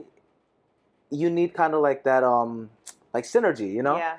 If I'm working, like I said, if I'm sleeping at 9 p.m. and then you're still up till 2, we're not gonna work out. Like it's just not. I'm up at like 4:15, so like it's not gonna work out. Yeah, so that's how you go into DMs, y'all. I'm gonna have to try that actually. Let me take some notes. That's really good advice. Really good advice. Our second talking point on pleasure, which I love that word, pleasure. Enjoying the journey. We kind of talk about this a little bit of like making those little trips, like you said, just doing a day trip, going to a resort, all that stuff. But what small pleasures make your imperfect paradise satisfying and sweet? My small pleasures? Yeah. Probably hanging out with Mom. Oh, shout out to Mom. I'll take her to lunch. We'll just go somewhere. Does she still do makeup stuff? No, she's retired. Oh, retired. Okay. Yeah. So those are my small pleasures. Oh my God, I love that. So Mom's around nearby? Yeah, I stay with my mom. Oh, nice. Shout out to Mom. So I take care of her. Yeah, she's 79. Okay, 79. So I make sure, like the roof and the property taxes. Everything. She's on limited income. Mm-hmm. So I pay for everything. You're a great daughter, girl. I am. You, girl. I pay for everything. Girl, you do it. Mm-hmm. I need to be your mom. Figure so I can go to Egypt. Because Egypt looks expensive. Egypt was not expensive. Really? No, compared to the U.S. dollar and their dollar, it is not expensive. Even with the tourist traps and everything? I don't get trapped. Oh, ooh, that's period right there. She's like, I don't get trapped. I don't get trapped. She's like, I'm so low. I just be like, no. Wow, okay. And so, it wasn't expensive at all. The trip really wasn't expensive. It was just doing the other things. It was the museums that I wanted to go to. That's where it was like that's where I just kind of went overboard with, and I just wanted to see everything. It was. Do you have to pay to see like the pyramids? I'm guessing, or yeah. Oh, you do, huh? But it's not expensive. Right. It's just not. It was upgrading our seats. That stuff like compounds a little bit. Yeah, it just compounds it a little bit. So I went a little overboard, not a lot overboard, but I went a little bit overboard. Wow. I'm glad you're back. Fine. But yes, Mom, totally. We love Mom. Shout out to her. She's doing good. She's healthy. Mm-hmm. Love that. Shout out to Mom. You're a great daughter. Love that. Love that. Thank you. So positive. Of the positive energy. Our third talking point on positivity, celebrating unfinished wins. Okay? Like the book is almost done, almost there. How do you keep a positive mindset when things aren't complete, like the book, and maybe some things in life? How do you keep that positive mindset? Actually, I just tell myself, okay, so when January came, I didn't finish the book in January, but I finished other things. Okay. So I go, okay, my book was my primary, but I had other things that were not my primary because my book was primary, but I'm okay. And then I moved to February. And then it was like, okay, now I'm so busy and swamped at work that I don't have the time. But I finished all my work. My boss loves me. And I just think about the positive things because without my career, I wouldn't be able to do any of this. I wouldn't be able to travel. I wouldn't be able to have a book. I wouldn't be able to have a business or website. That stability part. Yeah. Right, the stability. So I'm going to be able to take care of my mom. So I focus on that. Like, okay, I completed my items at work. Now when I leave here, which I got to do. And I leave here, I go back to work, and then I'm like, okay, I'm going to go through my emails. I'm going to do this, and then I'm going to block out time to finish my book. And that's how I keep myself motivated.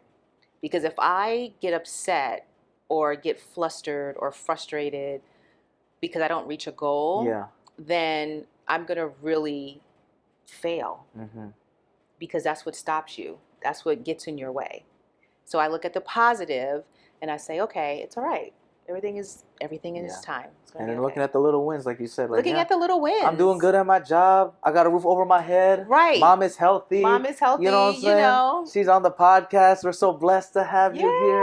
And the book coming out soon. I'm so excited for that. Where can we find you again? At Ashida Onrae Onrae. Instagram, TikTok? Instagram. What other social media is TikTok, there? Facebook? I don't have TikTok. I do have Facebook. But I think I'm just on IG. YouTube? I'm not on YouTube yet. I haven't started my little podcast Okay. Yet. We'll get there eventually. Yeah, so just on Instagram. LinkedIn, though. You can find her on LinkedIn. You can find me on LinkedIn. Yes, LinkedIn for all that stuff. Yes. We're so grateful for you to come on the show. Thank you. We're super grateful, and we're going to have you eventually on another big episode eventually. Maybe when the third book comes out. Oh my God. Well, the third book won't be a book. It'll actually be This is I know. This is news to me, guys. I know. Yeah, so I was going to write a book. The third book was going to be the top 8 questions every man should ask himself before saying I do. But however, I'm going to turn it into a conversational panel. And I'm just going to have men from all different walks of life and different scenarios, different situations, and we're going to talk about it. Well, I would love to participate in that. That sounds amazing. Oh my, I'm excited. This is news to me, guys. I didn't know that. I'm genuinely surprised. Well, that's blessings on your journey. Thank you. Thanks for all the good energy. We like to end the Patty Show usually with like a bow and then arigato, in Japanese. So whenever you're ready on 3, we'll do arigato. So 1, 2, 3. Arigato. Thank you, everybody. Woo-hoo. Thanks for joining me on this episode of The Patty Show. I hope you had as much fun as I did exploring the crossing point of the 3 Ps: passion, pleasure, and positivity. If you want to keep the Patty Party going, follow us on Instagram, TikTok, YouTube, and all social platforms at Patty Show Podcast. Share this episode and leave a positive review. PattySatiati.com/podcast, as well as PattyShow.podbean.com, have got more of your Patty Show needs. In the meantime, keep passionately pursuing your personal paradise. Arigato.